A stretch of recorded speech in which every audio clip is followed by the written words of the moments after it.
series on the will of man, and this forms part of the series on the makeup of man. There are 5 major components to the makeup of man. That is the will of man, the conscience of man, the spirit of man, the mind of man, and then the body of man. And in each one of those aspects, we look at how that particular part of man functions, so that we can understand how we are called to operate as creatures are not submissive to his perfect will. And so God's perfect will is not then accomplished in the earth. It's only in this life that the perfect will of God is not really accomplished. God works all things together according to the counsel of his will. He works around that. But if God had his way, everybody would be saved. But God doesn't have his way. Why? Because man has a free will.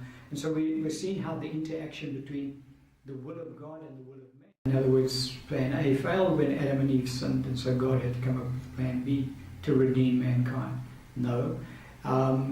Salvation was always plan A. There's only ever been one plan, and that's God's plan. And salvation is it.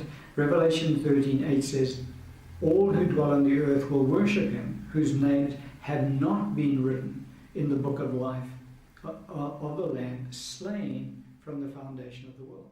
And so